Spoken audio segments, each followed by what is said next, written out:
বৃহস্পতিবার শ্রীনগরের পর শুক্রবার গুজরাতের ভুজে বায়ুসেনা ঘাঁটি পরিদর্শনে যান কেন্দ্রীয় প্রতিরক্ষা মন্ত্রী রাজনাথ সিং। ভারতের এই সেনাঘাঁটিতেও হামলার পরিকল্পনা করেছিল পাকিস্তান।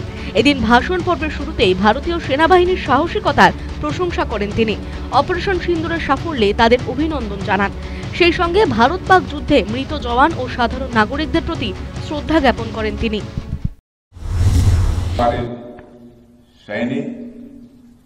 अथवा हमारे सिविलियन जो ही शहीद हुए हैं, मैं सबको मैं नमन करता हूं और जो हमारे बहादुर जवान घायल हुए हैं उनके शीघ्र स्वस्थ होने की भी मैं ईश्वर से मैं कामना करता हूं।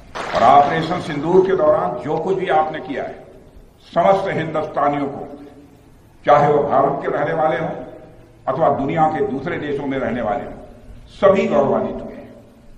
भारतीय वायुसेना के लिए सिर्फ 23 मिनट, जितनी देर में लोग नाश्ता पानी निपटाते हैं उतनी देर में आपने दुश्मनों को निपटा दिया।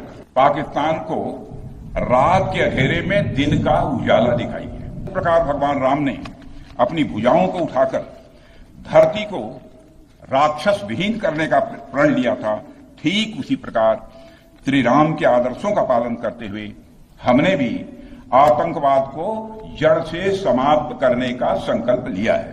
हमने शांति के लिए जितना अपना दिल खोल कर रखा है, शांति को नष्ट करने वालों के विरुद्ध उतना ही अपना हाथ भी खोल कर रखा है। বিগত কয়েক বছরে উন্নত মানের অস্ত্র তৈরিতে সক্ষম হয়েছে ভারত।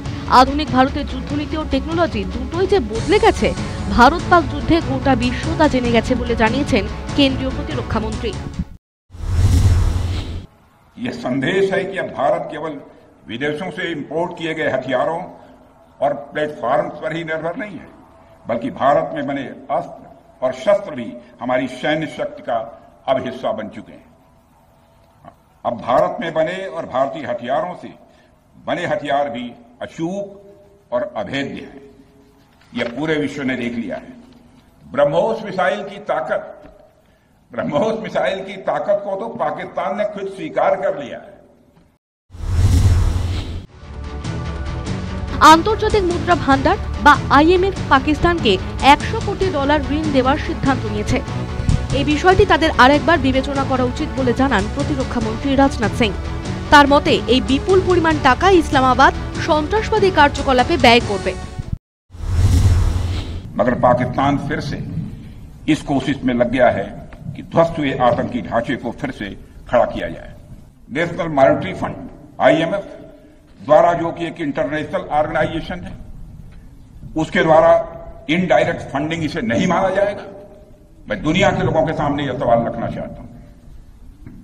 इसलिए मैं मानता हूं कि आज के समय में पाकिस्तान को किसी भी तरह की आर्थिक सहायता टेरर फंडिंग से कम नहीं है।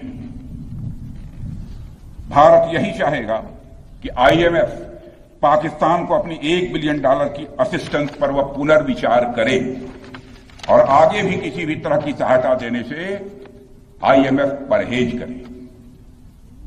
भारत नहीं चाहता जो फंडिंग हम IMF को करते हैं वह डायरेक्ट या इनडायरेक्ट किसी भी तरीके से पाकिस्तान या किसी भी देश में टेरर इंफ्रास्ट्रक्चर को बनाने में वह इस्तेमाल की जाए।